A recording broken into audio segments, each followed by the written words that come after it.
once again, my friends, we have filled the house to capacity. Thank you, Montana. Thousands more are waiting outside to get in. Oh, don't worry, we haven't forgotten about him, and neither has the senator nor the congresswoman. But first, please welcome to the stage the international president of the Association of Flight Attendants, CWA, Sarah Nelson.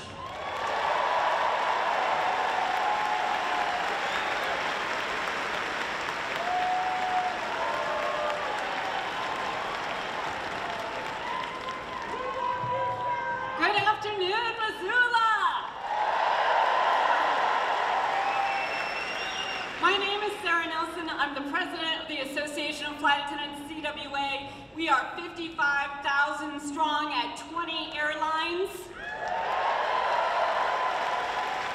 Right now, United Airlines flight attendants are fighting for an industry-leading contract that's long overdue. And our union is fighting the greedy business model that keeps some flight attendants paid at 45% less doing the same job. These are flight attendants like the flight attendants in Toronto who safely evacuated 80 people from a plane after it crash landed and turned upside down. We are aviation's first responders, and we are also proud that 29,000 Delta flight attendants are organizing right now to join our union and get their first union contract.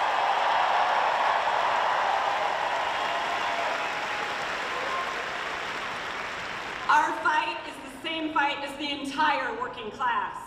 Ever since Ronald Reagan fired the air traffic controllers in 1981, unions have been on the decline, removing the one check we all have on corporate greed. They've stolen our money and our time. They've pushed us out of our homes, into medical debt, and attacked our right to an education. Income inequality is worse today than it was just before the Great Depression. So picture this. If you stack $100 bills, do any of us in this room know what those look like? But if you stack $100 bills high enough to reach one of our flights at 35,000 feet, that's nearly 7 miles in the air. It would only be enough $100 bills to equal just 3% of Elon Musk's worth.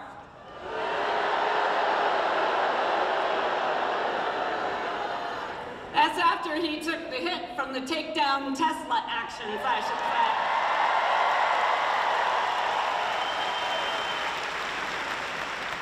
Musk is an unelected, self-appointed president who's trying to take it all, breaking our government by firing federal workers, including veterans,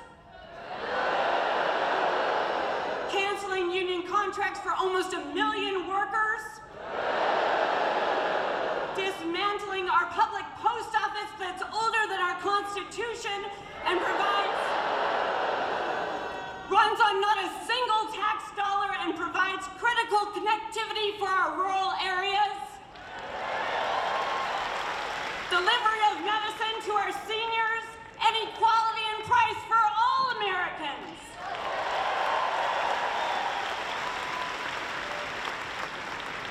He's stealing our private data and pushing to privatize everything, even the currency we use, the US dollar.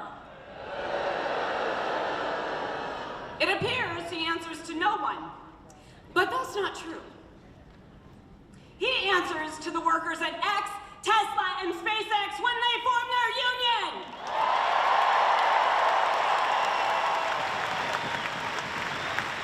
He thinks that dismantling the NLRB will stop workers from organizing, but he's wrong. 100 years ago, workers didn't have legal rights. They organized and built solidarity, set their demands, conducted mass strikes against the coal industry, the auto companies, and at our docks. There were general strikes in cities across our country. That's the working class power that had corporations begging for stability with labor law. It gave FDR the power to sign into law Social Security, workplace safety, wage and hour protections, the minimum wage, and the right to join a union.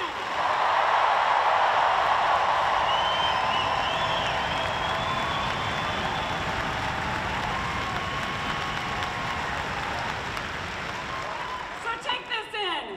Musk and the other oligarchs have money and control, but we have the power!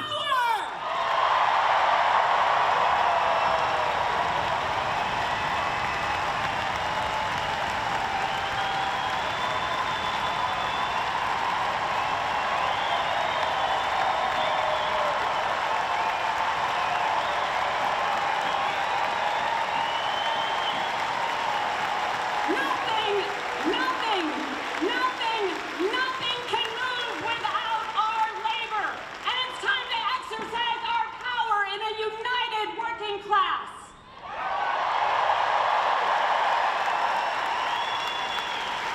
So, Montana, turn to the people around you. Commit to call or text each other. Say, hey, there's a Tesla picket. Let's meet up there. Or, I heard there's a picket line with striking workers.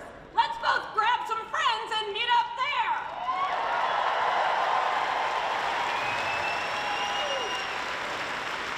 A couple of events and you're an activist. Bring 10 friends and you're an organizer. Build your union.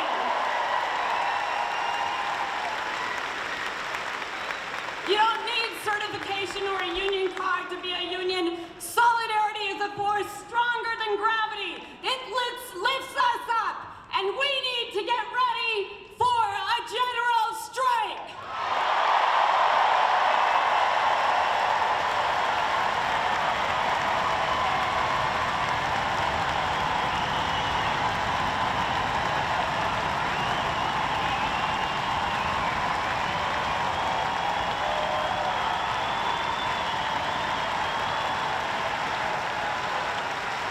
Reject every attempt to distract or divide us. My church has 3 words on the wall. God is love. No one is born with racism, sexism, or bigotry in their heart. These are the tactics of the boss to keep us from exercising our power and claiming our fair share. Everything good we have is because people fought and died for our rights. Social justice is tied directly to economic justice.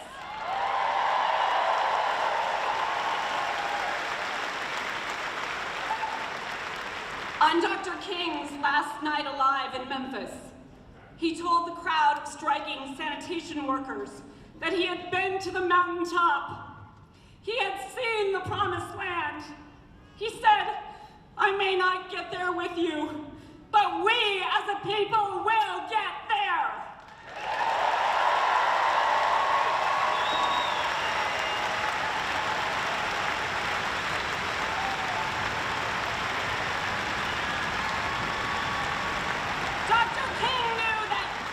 Dr. King knew that no one person or one leader can do it alone. With those words, he deputized all of us to take up the fight for freedom.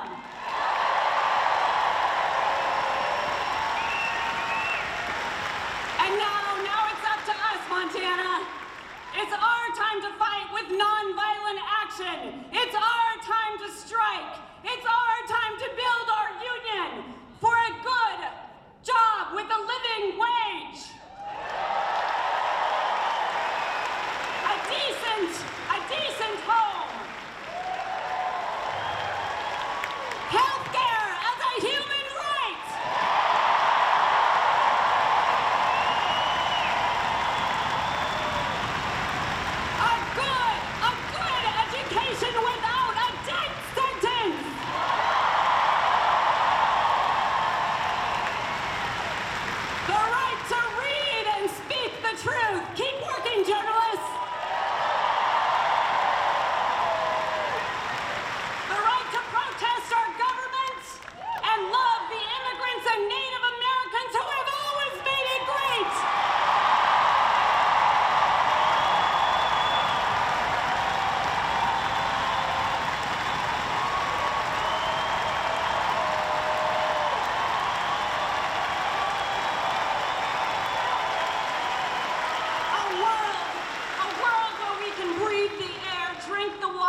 when she shocked the world by winning an election against the establishment.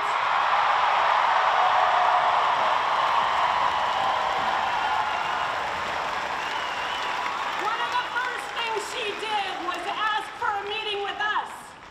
She didn't call us to her office. She came to our union office. That doesn't normally happen in Washington. But she's from the working class and she knows who matters.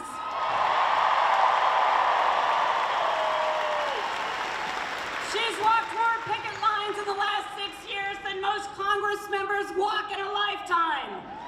She knows that if you start in the workplace, the politics will follow. She knows who she's fighting for and who has the power. Welcome to the stage, my friend and our fighter, Alexandria Ocasio-Cortez.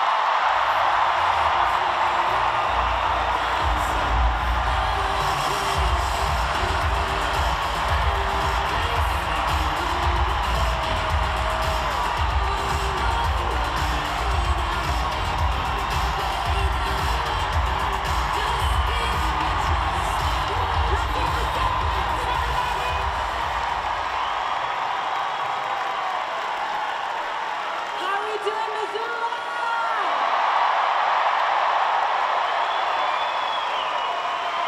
Oh my goodness. Thank you all so much for welcoming me. And I mean, I just have to say again, Sarah Nelson is one of the most badass women in America. As a labor leader, as a champion, and she knows better than anyone the power of working people together. And so thank you, Sarah, and thank you all of you for making the effort for being here today.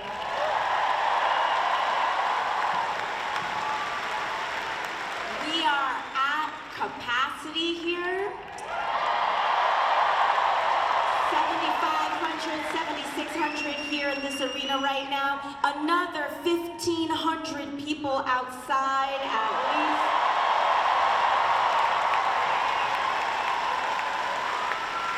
Something very special is happening here today, Montana, and I want to thank you so much.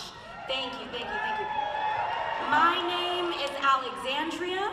Some of you may know me as AOC. And from the bottom of my heart, thank you for welcoming me here to Missoula, flying in today. You just saw how beautiful this state is. It is just breathtaking, and it's a state worth fighting for. You all are a people worth fighting for, and we are going to win.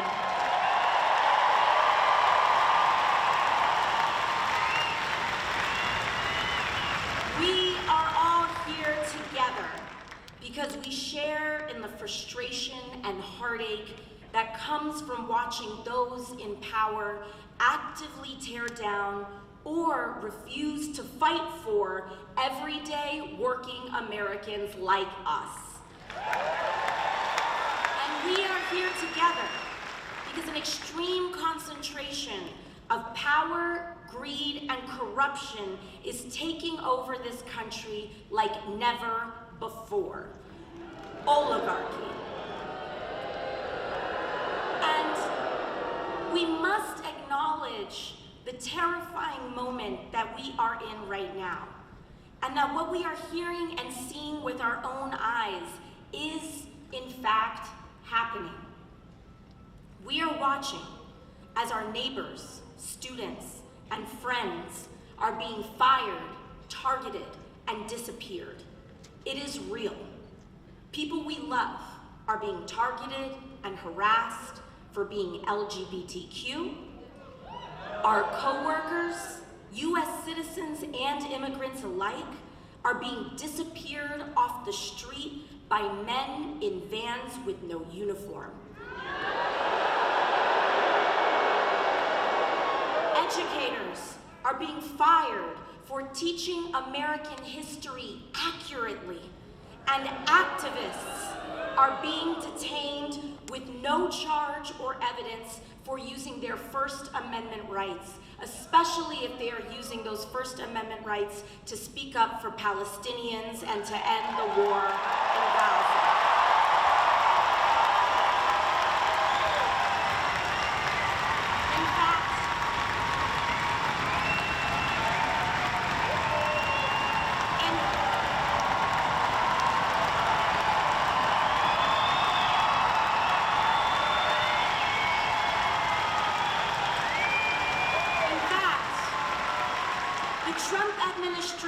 Admits that it has jailed a young husband and father from New York, Mahmoud Khalil, without any evidence or charge of a crime. The Trump administration admits that they have thrown him in a cell thousands of miles away in Louisiana from his family because he attended a protest, and that they are detaining him for the content of his speech and nothing more. Donald Trump's detention of Mahmoud Khalil for his speech is anti-American, and we demand his release, along with the release of Rumeysa Ozturk, who he is also jailing for writing an op-ed in her school paper. And we also demand the return of Gilmar Abrego Garcia, who's in El Salvador.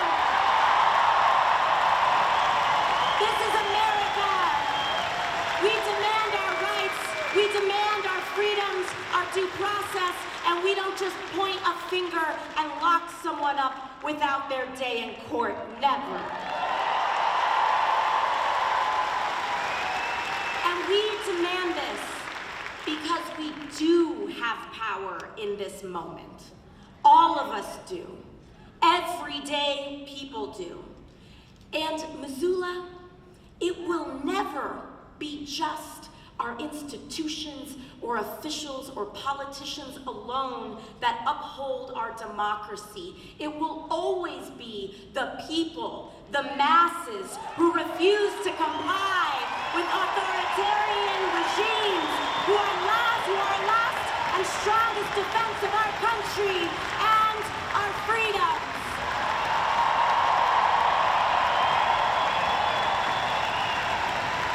We know that a better world is possible, and we are willing to do something about it. But to get there, we need to be honest about how we got to where we are right now. Because this moment didn't come out of nowhere. It has been a long time coming. The destruction of our rights and democracy is directly tied to the growing and extreme wealth inequality that has been building in America for years. It is not a coincidence that billionaires like Elon Musk dumped billions into this election to support Donald Trump. And he sure as hell isn't doing it out of charity. And we saw it right here, just last election, right here in Montana, the crypto lobby and dark money funneling tons and tons of money trying to buy elections right here in the state of Montana. And time after time, we've seen how our government and laws are more responsive to corporations and lobbyists than to the will of everyday people and voters. And we also know that the agenda of dark money to keep our wages low and to loot our public goods like Social Security and Medicare to give to the rich is deeply unpopular with the people, across party, across background.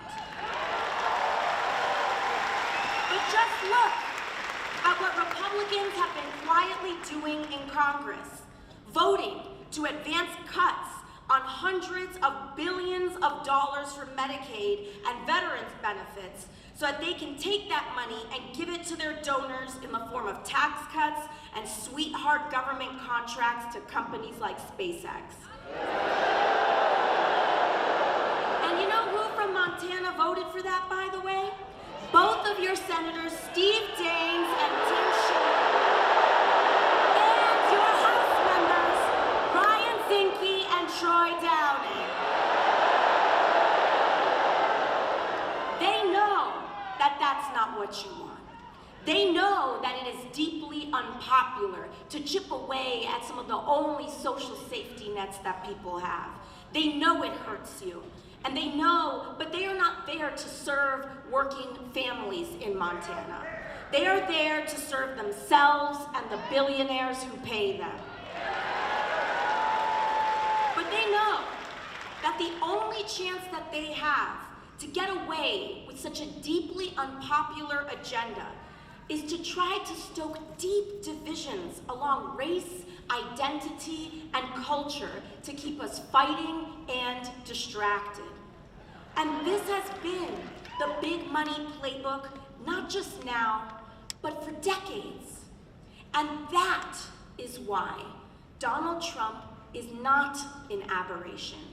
He is the logical, inevitable conclusion of an American political system dominated by corporate and dark money. And if we are to defeat him, Montana, we must defeat the system that created him. Money in politics is the hand of oligarchy. We are at a crossroads, Montana. We can either have extreme wealth inequality with the toxic division and corruption that it requires to survive, or we can have a fair economy for working people along with the democracy and freedoms that uphold it.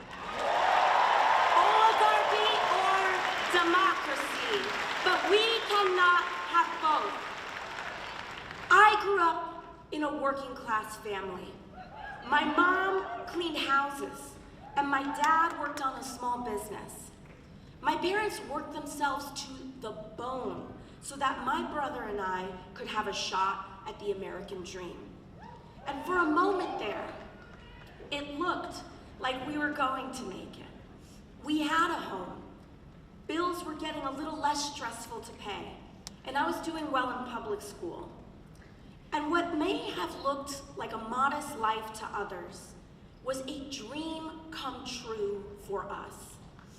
And suddenly, when I was a teenager, my dad was diagnosed with a very rare form of cancer.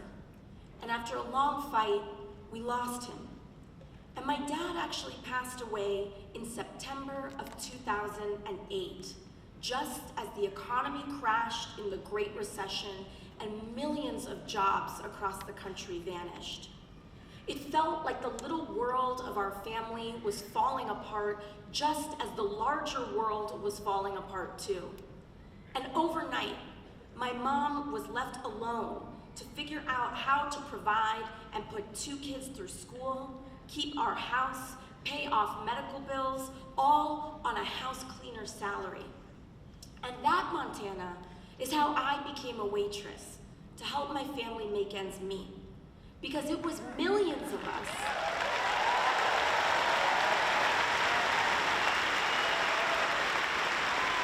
Because it was millions of us, innocent working families, who paid the price in the economic crash while the billionaires and thieves who defrauded our financial system got off richer than ever before. And not a single one of them went to jail.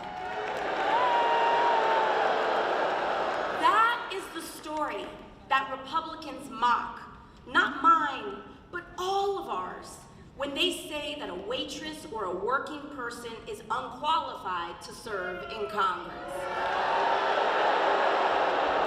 But the fact is, Montana, many of us are far more qualified to know what real life is actually like than any of them ever will.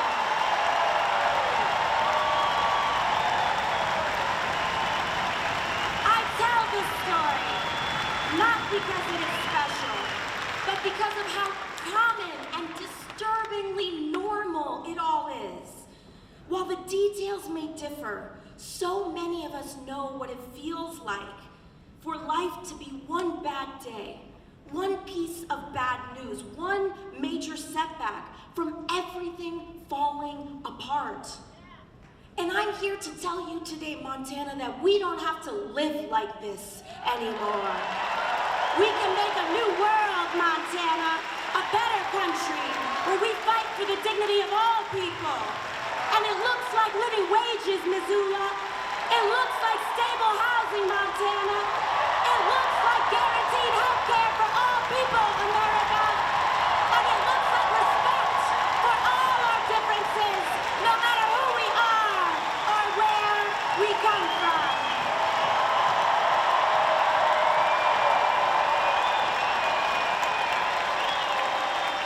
Oligarchy or democracy. And we are here today because we choose democracy. We choose freedom. And that means that we choose to out-organize the oligarchy. We must do away with the power of big money. And that is why, even as a waitress with a long shot campaign, I decided right then and there that I would never take money from lobbyists and corporations, and I never will.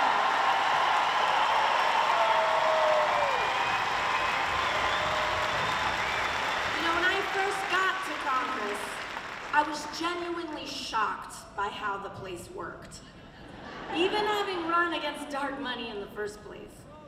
The everyday influence and corruption was astonishing. You know, even in Congress today, they have somehow conditioned themselves to believe that it's normal for members of Congress who have sworn an oath to the American people to somehow day trade individual stocks and make millions with the sensitive information we are entrusted with for the purpose of governing. I ask you this, how can anyone possibly make an objective vote on healthcare, energy, or even war when their personal money is tied up in pharmaceutical companies, oil and gas, or defense company stocks? You can't. And we just saw this play out this week with Trump's corrupt and disastrous tariff scheme. I hope that all of us see now that this whole tariff shuffle had nothing to do with manufacturing like they claimed. And it had everything to do with manipulating the markets so they could quietly enrich their friends who bought the dip before reversing it all in the morning. Missoula, what I'm about to say is a matter of fact and not debate. Donald Trump is a criminal. He was found guilty of 34 felony counts of fraud, liable for sexual abuse.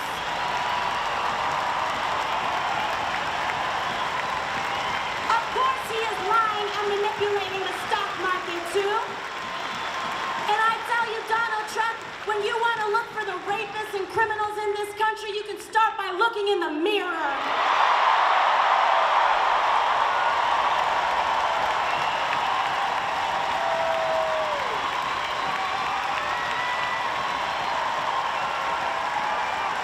He's there to make himself rich, as well as the billionaires who scratch his back and the members of Congress who trade with him. But he's not there for you or for us or for the working people of Montana, not one bit. And to be clear, I don't even care what party you are, Democrat or Republican. It doesn't matter what position one holds. Members of Congress holding and trading individual stock is wrong. It is corrosive, it is destructive, and it must be banned.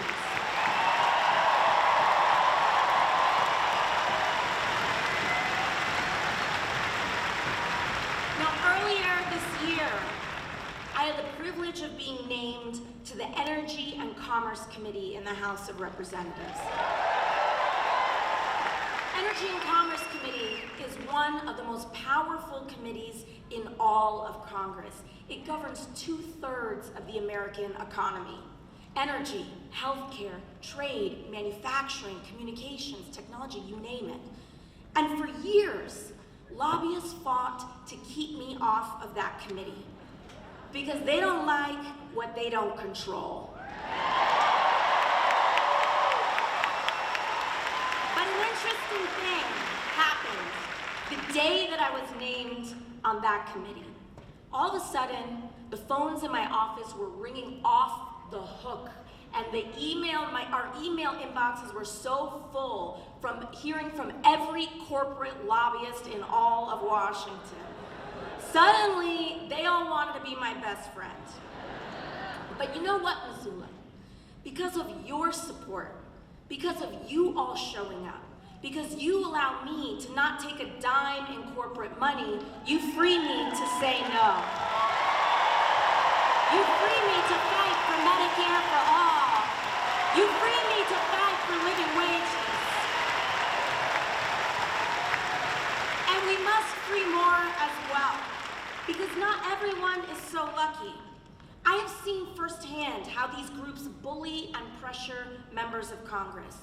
They threaten to take money away or to spend it against them if they don't do what they want.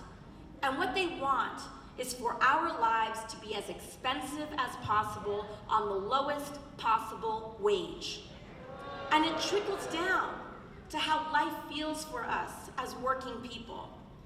I want us all to understand that this constant pressure that we feel in our day-to-day lives, of the water rising up to our throats, of the impossibility to afford anything easily, of the fear of speaking up or being who we are in public, of the bitter divisions driven more by online algorithms than the truth or the crumbling of our rights and protections, understand that this, right now, is what it feels like to be governed by billionaires. Not someday, not theoretically, not in the future, right now. And the first step is to open our eyes to that. Because of course, it is a system that depends on division to enable inequality, that will favor a president who is the best at dividing us and the most skilled at corruption. Big money is how we got Donald Trump. And his whole presidency began with launching tools for bribery, meme coins and cryptocurrencies to fleece normal people and move money in the dark. Extortion settlements from media companies and law firms who gladly pay the price. Trump himself removed duly elected officials from the chamber of the inauguration, including Republican ones, to make room for who he knows is really in charge, the unelected billionaires who stood behind him. And they all have one central economic mission: to make billionaires richer at the expense of the rest of us. So it does not surprise us that their first economic mission has been to target Medicaid, Medicare, and Social Security, to fire our federal workers, and abandon our veterans for hundreds of billions of dollars in budget cuts so that they can hand that money off to their donor class. Montana, I know sometimes that it can look impossible out here for the Republicans to be defeated. But that is not true. It is simply not true. And from the waitress who is now speaking to you all today, I can tell you impossible is nothing. Miracles start with mustard seeds, and that is what each and every one of you represent today. Small miracles of faith in ourselves, in each other, and in the refusal to give up. You know, just coming in here today and flying in, we got some very interesting news. Senator Sanders and I got some very interesting news. Here, Montana and Missoula, this is our last stop of the week after crisscrossing the entire country. We had 12,000 people in Idaho. One of the most Republican states in the entire country. We had 20,000 people in Salt Lake City, Utah. We started off with 36,000 people in Los Angeles. But last night, further north in California, in Folsom, which is also represented by Republicans, we had 30,000 people show up.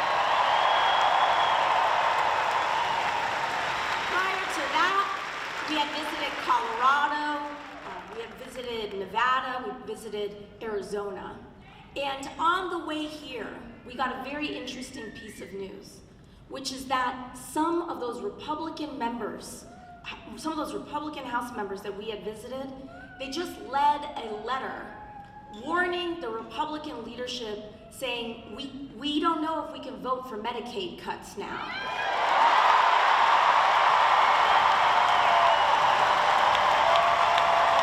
That's you, Missoula. That's you, Montana. That's you, Colorado. That's you, Arizona. That's you, California. That's you, the people. We got them on their back foot. We got them scared. We got them running. But our job is not done. And we will rally every corner of the United States of America until we save Medicaid and Medicare for every American. Until we defend Social Security and we tell them who's really in charge in this country. So we are here for the long haul, and we will not stop until they actually vote no. We're not going to let them trick us with gestures and strongly worded letters. I want to see the no vote on the floor. That's the only thing we will accept. But we are here for the long haul, Montana, because we are here for the school boards and the community associations. We're here for the small business groups and the town councils, for public arts and gestures of inclusion, and we will build from there. So folks, you know what that means. We will start working now to give your Republican representatives the boot and replace them with a brawling Democrat who will stand up for the working people of Montana.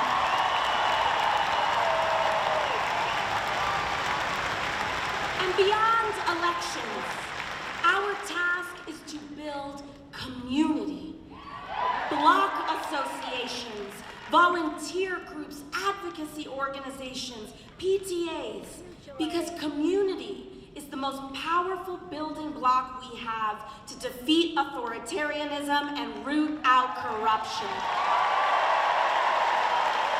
This is the path to guaranteeing health care to every American. This is the path to establishing a living wage, to tackle skyrocketing rents and mortgages, to take on the climate crisis and establish a country where the American dream is actually possible for all of us.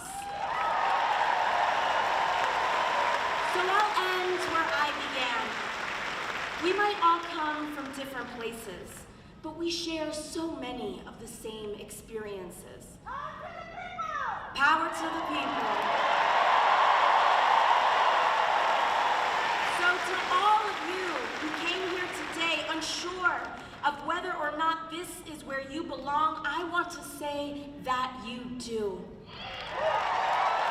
No matter if you have all the right words to say, no matter your race, religion, gender identity, or status, no matter even if you disagree with me on some things, but if you are willing to fight for someone you don't know, you are welcome here. If you are willing to fight for working people regardless of who they are, how they you are welcome here. Because here everyone is valued. But we have to stand together. We cannot be tempted to turn in our neighbors or be fooled into thinking that we are really that much different than the trans kid who wants to be accepted at school. Or be duped into believing that we're that much different than the dreamer who seeks to fulfill this country's promise. Hate is a trap that sinks us all.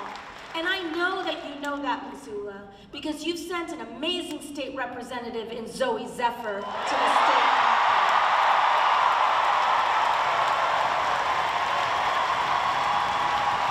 That's my girl out there.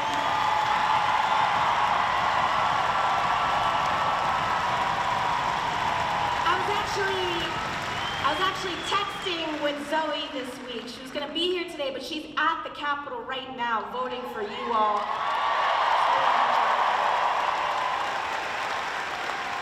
But Montana, that's because it is standing together without exception to reject division that is the only way that we can win. So I hope that you see that this movement is not about partisan labels or purity tests, but it is about class solidarity. It is about the thousands of you who came out here today to stand together and say our lives deserve dignity and our work deserves respect. No matter who we are or where we come from, because we are here to make a sacred promise to one another. And we will make that promise to take care of each other on our worst days and to share in the successes of our best. Thank you, Missoula. Thank you. And with that, I want to introduce the man who has brought us all here together today, Senator Bernie Sanders.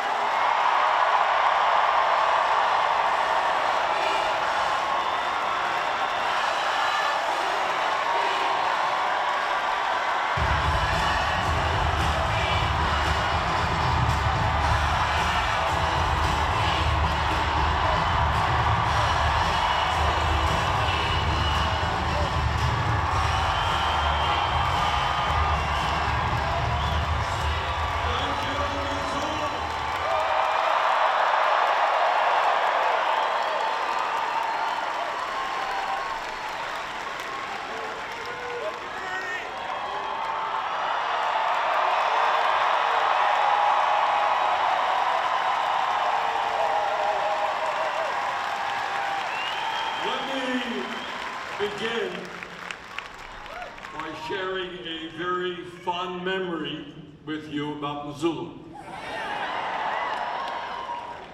I was here, I expect, right in this auditorium, a number of years ago, because my daughter Karina thought that Vermont was not rural enough.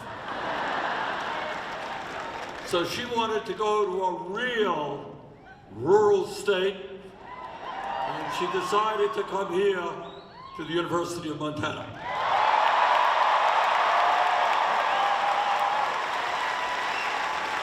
And while she was here, she met a boyfriend named Blake. They got married, and today I am the grandfather of two beautiful kids, Cole and Tessie.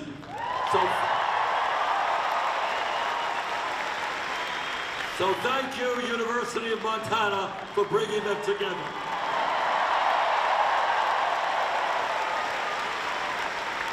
And let me thank all of the speakers who preceded me. A special thanks to Sarah Nelson, one of the great trade union leaders in America.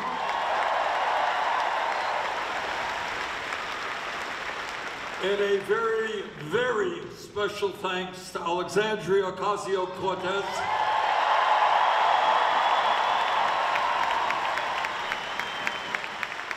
who is not only a great congresswoman from New York, but has been an inspiration to millions of young people throughout the country.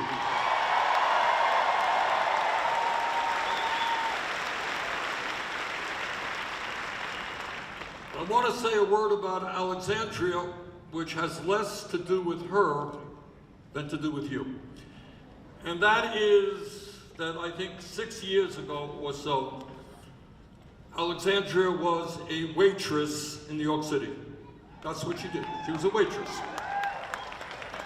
And she looked around her in a community which has very serious problems, and she said, you know what, we can do better. And she decided, with no money, with no organization, but with just a spirit to fight for justice, she organized and she took on one of the most powerful people in the US Congress, and she defeated him.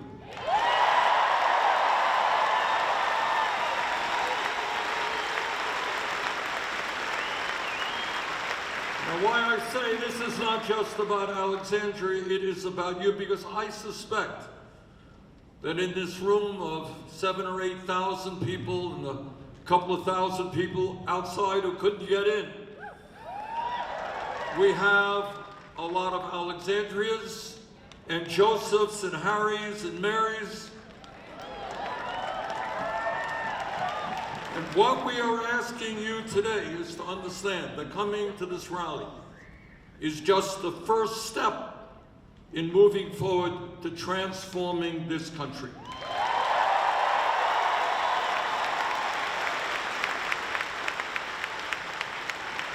Donald Trump has taken us into an unprecedented moment in modern American history, and we have got to respond in an unprecedented way.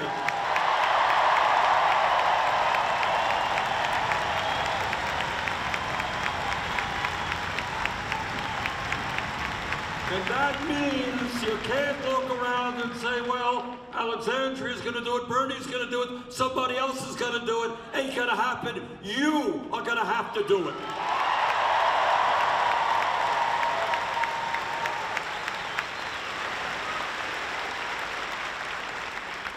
And brothers and sisters, Alexandria and I have been all over the country. We've seen record-breaking turnouts. Unbelievable. Including right here in Missoula.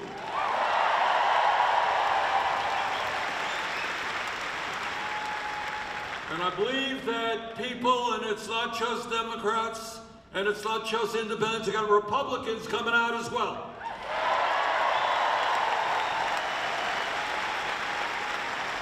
Because they are saying loudly and clearly, we will not allow the United States of America to become an oligarchy.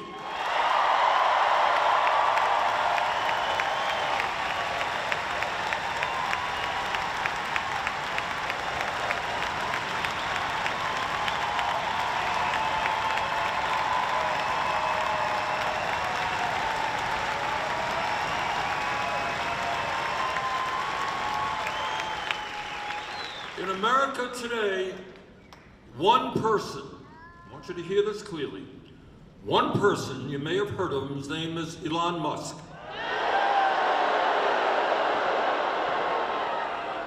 Mr. Musk himself owns more wealth than the bottom 56% of American households. One person owns more wealth than 56% of American households. That is not what this country is supposed to be about.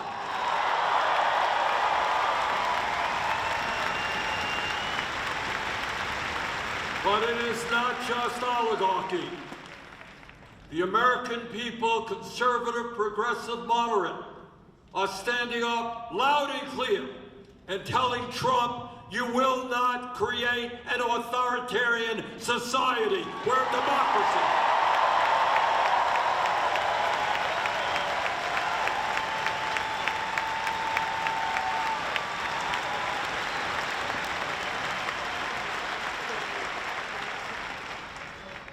Together, brothers and sisters, and it's hard. I'm not going to sit here and give you some fancy rhetoric. Taking on oligarchy is enormously difficult. These guys own the economy. We now have more concentration of ownership than we've ever had in the history of this country. They own most of the media. They own the United States Congress and the White House. They got enormous amounts of wealth and power, but you know what we got? We got the people.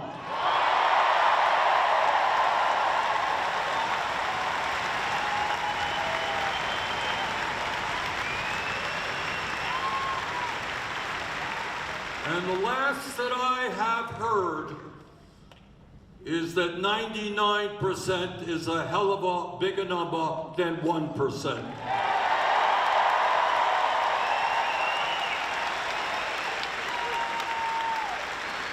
So when we stand together and overcome what Trump and his friends try to do, and that is to divide us up by the color of our skin, or where we were born, whether we were born in the United States or someplace else, or our religion, or our sexual orientation, whatever it may be, that is what demagogues always do. They always find some minority and they say to the whole country, you got all kinds of problems, that's who it is. It's the immigrants, it's transgender people, it's gay people. That's how they win, they divide us up. But when we stand together, black and white and gay and straight,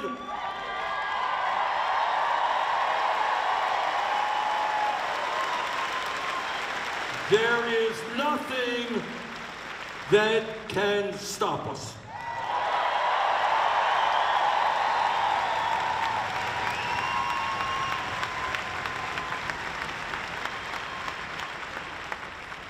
Right now, in the United States Congress, they are working along with Trump on what is called a reconciliation bill. See, it is not good enough for them that Musk owns more wealth than the bottom 56% of households. It's not good enough for them that the top 1% owns more wealth than the bottom 90%. Not good enough. Not good enough that CEOs of large corporations now make 300 times what their workers make. Not good enough. So now they're working on legislation that would provide $1.1 trillion in tax breaks to the 1%. And they do that by cutting Medicaid by $880 billion. They do that by cutting nutrition programs for hungry children. They do that by cutting education and other programs that working families desperately need. Now you have a congressman here, his name is Ryan Zinke. Now I come from Vermont, traveled a long distance to get here. Alexandria comes from New York, traveled a long distance. Mr. Zinke does not have to travel a long distance to meet with you. So I would suggest that you ask him to sit down, have a meeting with a few thousand people, and ask him one simple question. Mr. Zinke, are you going to vote to cut Medicaid and education and nutrition to give massive tax breaks to billionaires who don't need it?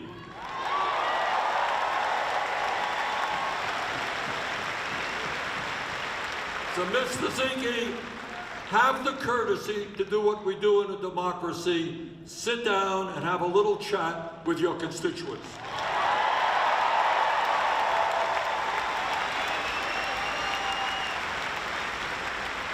And right now, it's not only tax breaks for the rich and cuts to Medicaid. Unbelievably, you have Mr. Musk, wealthiest guy on earth, running all over Washington, D.C. He is cutting the staff at the Social Security Administration big time. And here's the truth. The truth is that before Trump came in, the Social Security Administration was understaffed. And I, as a senator, I am sure that every member of Congress and senator gets the same calls. We have calls from constituents. We're trying to get a hold of Social Security to talk about an issue that we have. Can't do it. You don't cut thousands and thousands of workers from the Social Security Administration when they are already understaffed. And let me tell you exactly what that means. People who are old and with disabilities die when they can't get the benefits they are entitled to. That's a fact.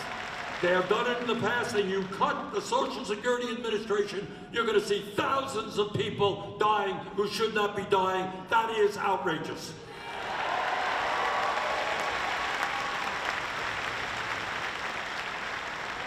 But it is not just Social Security they're going after. You know, the heroes and heroines of this country are the men and women who have put their lives on the line to defend us, our veterans. We got any veterans here today? Any veterans here today? Thank you.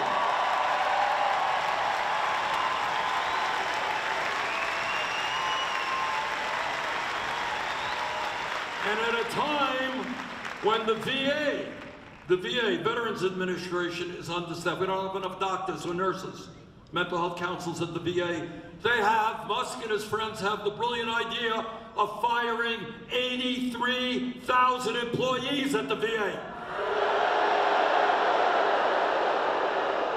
And that will mean lower quality health care for our veterans and delays in them getting the benefits that they deserve. So what our message to Musk and Trump are: we are not going to allow you to destroy the Veterans Administration or Social Security.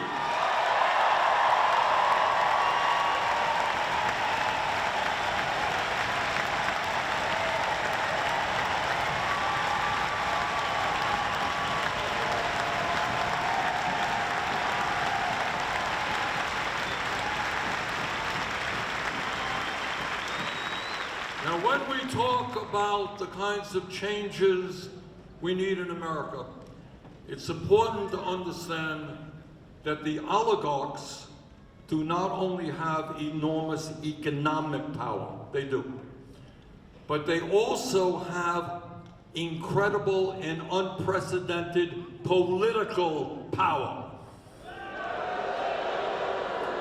During the last election, Elon Musk himself spent $270 million in order to get Trump elected. And his reward for that $270 million was to be made the most important person in the United States government. But it is not only Musk and Republicans who put huge amounts of money to elect right-wing candidates and to defeat those who stand up for the working class. It is Democratic billionaires as well. There is a reason why over the years the Democratic Party has not been as strong as it should be in standing up for the working class.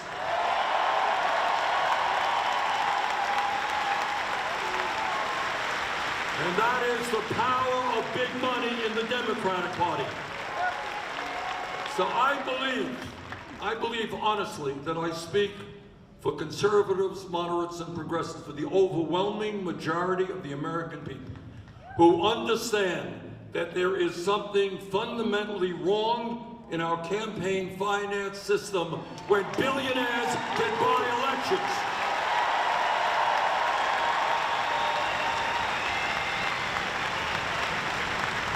And that is why together we've got to get rid of this disastrous Citizens United Supreme Court decision.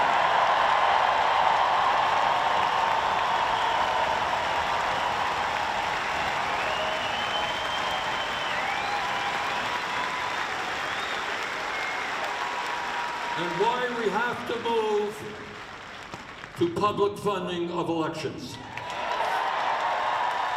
You know, I may be a radical from Vermont.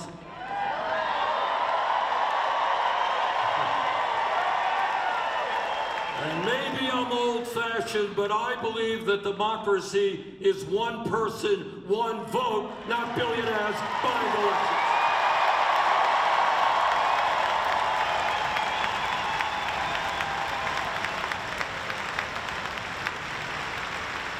But it's not just oligarchy and the power of the rich that we are fighting. Right now, we are taking on a president who undermines our Constitution every day, who threatens our freedom of speech and freedom of assembly.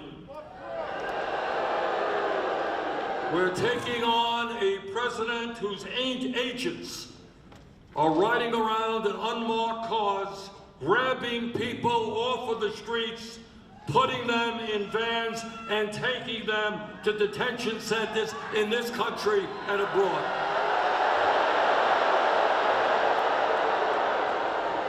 And I want you to picture, some of you may have seen some of those videos. Swarm of agents come around, surround some woman in Massachusetts, throw her into a car. That is what takes place in dictatorships, not democracies.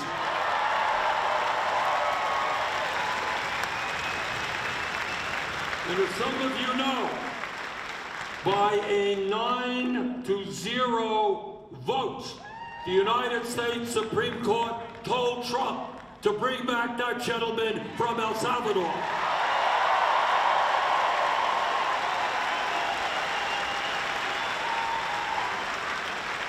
And I think we can all be in agreement. And again, this is not a progressive issue, it's actually more a conservative issue. Our conservative friends say we support the Constitution.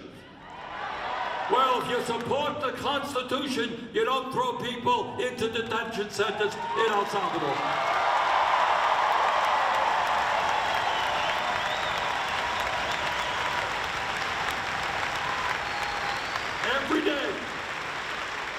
Every day, Trump is trying to take more and more power away from the Congress. He is, in an unprecedented way, taking on the judiciary. What America is supposed to be about is you have a judicial system. And sometimes they rule for you, sometimes they rule against you. And I gotta tell you, I am no great fan of the Roberts Supreme Court. They gave us this terrible decision on Roe v. Wade, on Citizens United and other bad decisions. But we live in a rule of law. Donald Trump, obey the Supreme Court of the United States.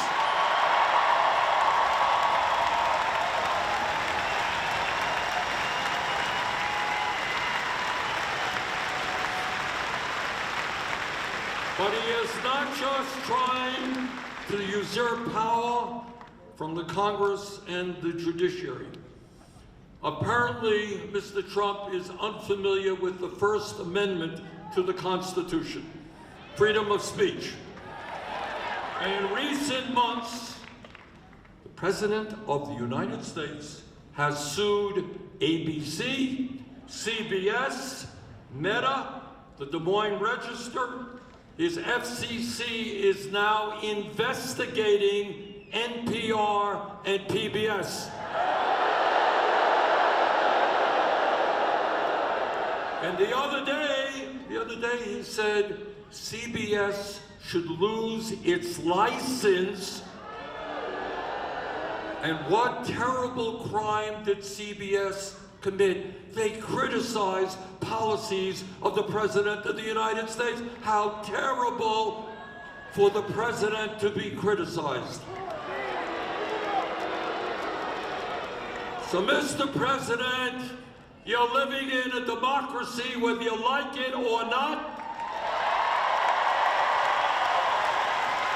And part of living in a democracy is to accept criticism. And if you can't take criticism, get out of the political process.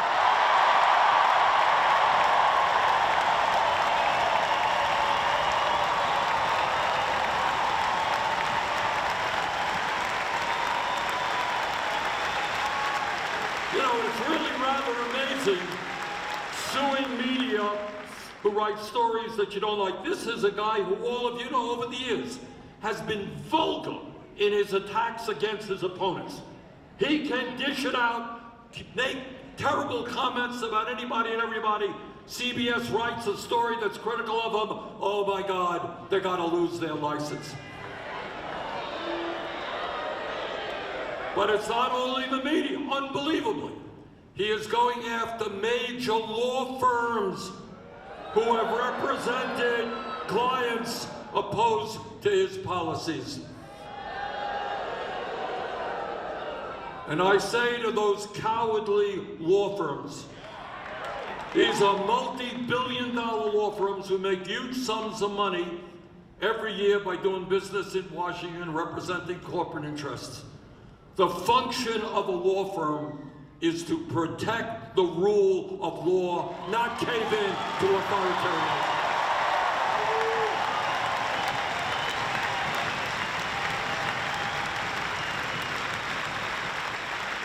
And he's going after universities.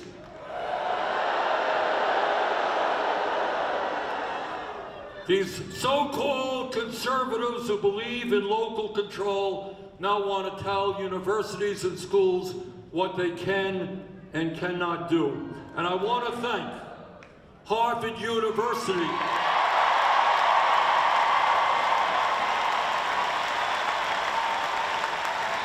for standing up to Trump, and I hope every university in this country does the same.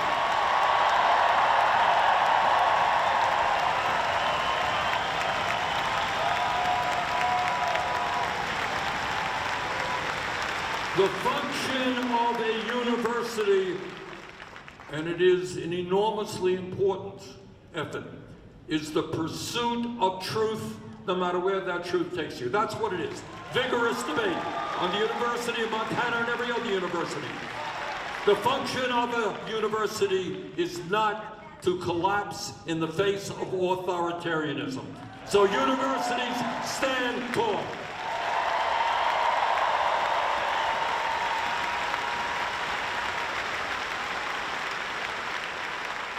But it is not just domestic policies of the Trump administration that should concern us. For the first time, embarrassingly, for the first time in the 250-year proud history of the United States, we have a president who is aligning us with a dictatorship in Russia.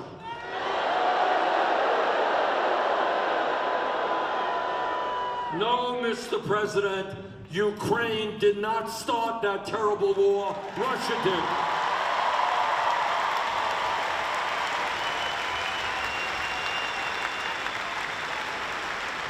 And let me tell you something else. We cannot continue to fund under Biden or Trump this horrendous Netanyahu war machine.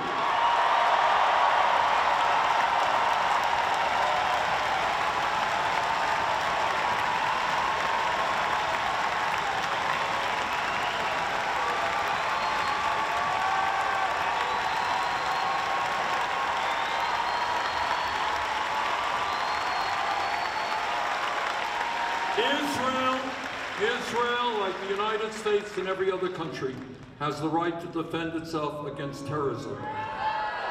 But Israel does not have the right to wage a barbaric war against the people of Gaza,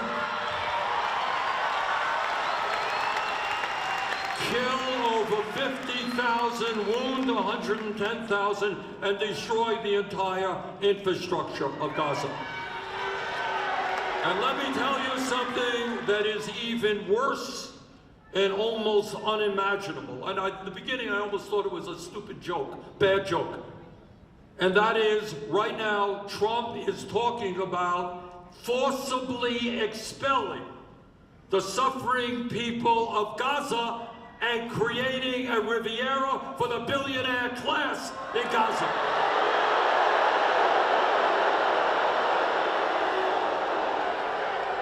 The American people will not ever allow that to happen.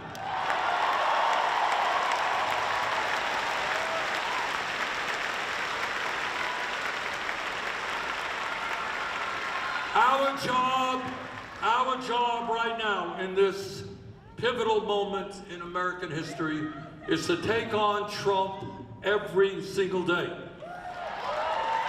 But it is to do more than that. It is to understand that in the wealthiest country in the history of the world, we can do a hell of a lot better than having an oligarchy.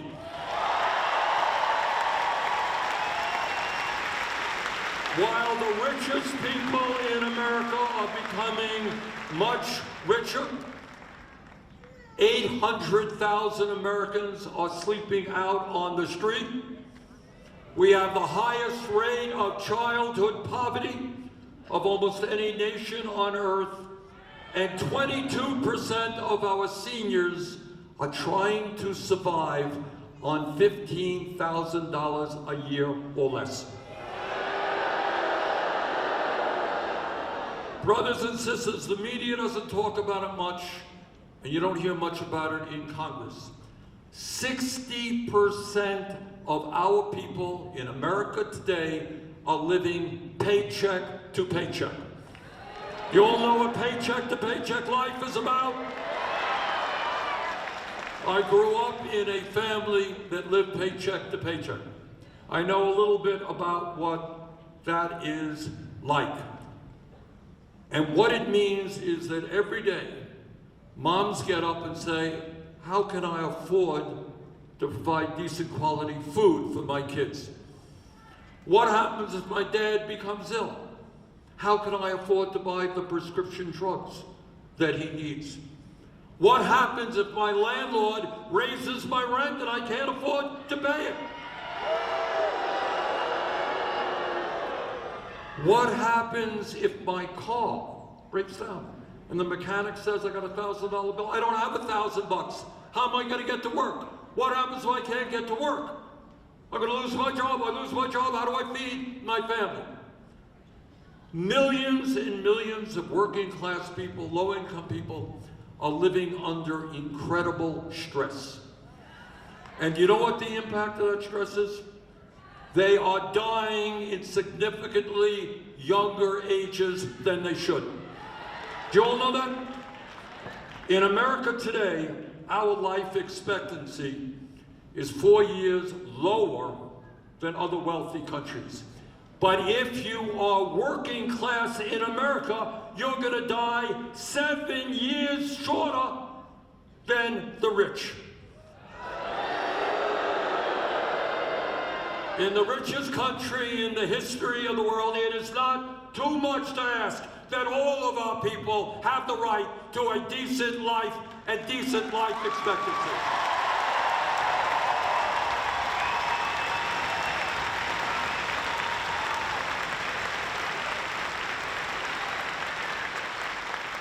You know, back in 1944, Franklin Delano Roosevelt, one of the great presidents in American history, he gave a State of the Union speech, which didn't get a lot of attention because it was in the middle of World War II. But what he said in so many words, he said, you know, in America we have this Constitution, it's great. Freedom of speech, you have the right to vote, freedom of religion, freedom of assembly. But he said, you know what we don't fully appreciate? We don't appreciate that economic rights are human rights. See, what the system does, we are taking on a system of enormous power. And one of the things they are trying to do is to say, you have no rights. Hey, we'll let you vote every 4 years for somebody that we paid for. That's fine, no problem. Hey, we bought this guy, you can vote for him, you ain't gonna win anyhow, it doesn't matter if you do win. But this is what we will not give you. We will not allow you as an American citizen, the right to have health care, the right to have decent housing, the right to have a job that pays you a living wage. That we're not gonna give you.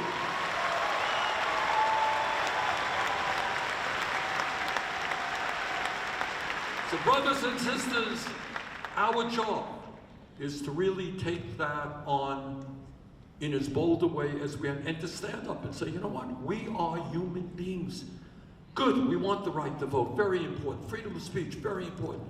But you know what? In the richest country in the history of the world, where technology is going to make us richer, we want an economy that works for every single man, woman, and child, not just Musk and his billionaire friends.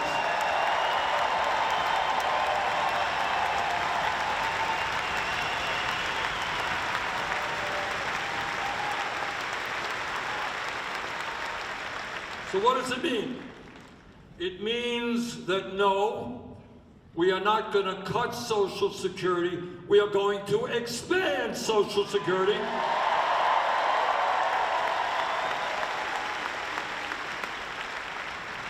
It means that at a time when millions of workers are earning starvation wages, we're going to raise the minimum wage to a living wage.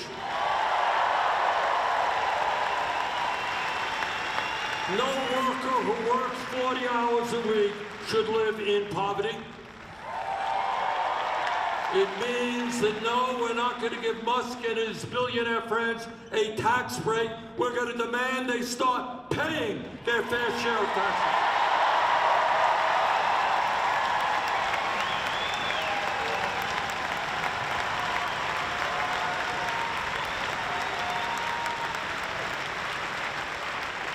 Does anybody here think that the American healthcare system is working well? We are spending almost twice as much per capita on healthcare, over $14,000 a year, double what other countries are spending. And yet we are the only major country on earth not to guarantee healthcare to all people as a human right. 85 million of us are uninsured or underinsured. Anybody here have a high deductible? 60,000 people a year die because they don't get to a doctor on time. Brothers and sisters, it is not a radical idea to understand that health care is a human right. We must pass a Medicare for all, single-payer program.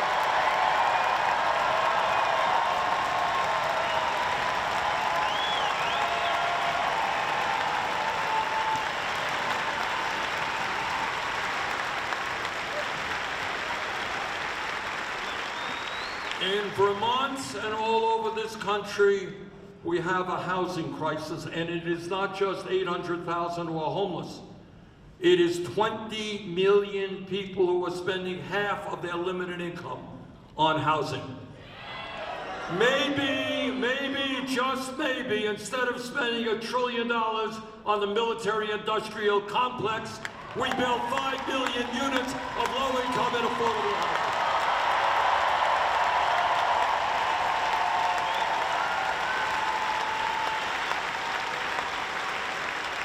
We live in a global economy, and we need the best educated workforce on earth.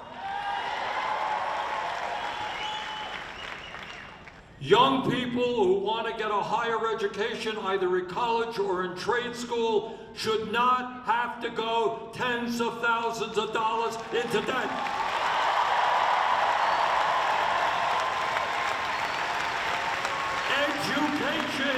not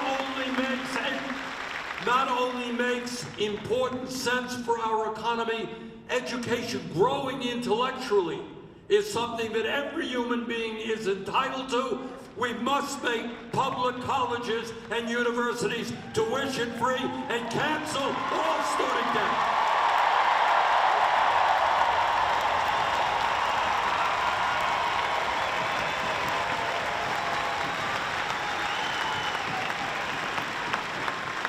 Now, Donald Trump thinks that climate change is a hoax. He is dangerously, dangerously wrong. And our job is to lead the world in transforming our energy system away from fossil fuel into energy efficiency and sustainable energy, and create millions of jobs as we do that.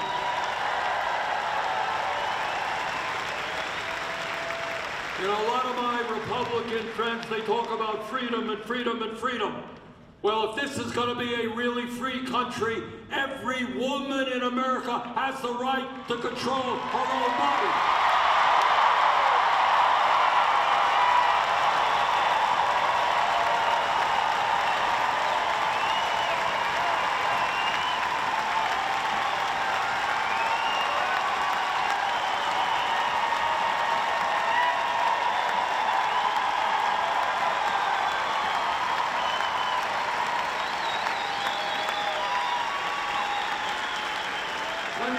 Something to you, which was a statement made in 1857, a few years ago, by the great abolitionist Frederick Douglass. You all remember Frederick Douglass? I want you to hear what he said. This is in the years preceding the Civil War, when the great struggle of the time was whether or not this country would end the nightmare of slavery. Listen closely what Douglass said back then and see its relevance for today. So what he said, and I quote, "Power concedes nothing without a demand." Got that? In other words, nobody on top is ever going to give you something unless you demand it. And then he continued, "It never did, and it never will. Find out just what any people will quietly submit to, and you have found out the exact measure of injustice and wrong which will be imposed upon them. And these will continue till they are resisted with either words or blows or with both. The limits of tyrants are prescribed by the endurance of those whom they oppress."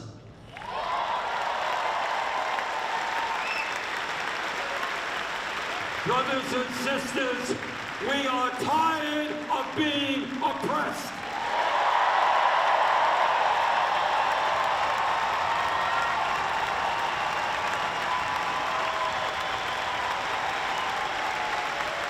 We believe in democracy, not authoritarianism.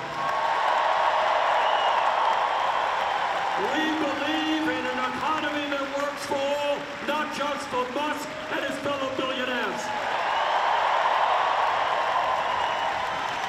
Brothers and sisters, let's stand together. Let's go forward. Let us win this struggle. Thank you.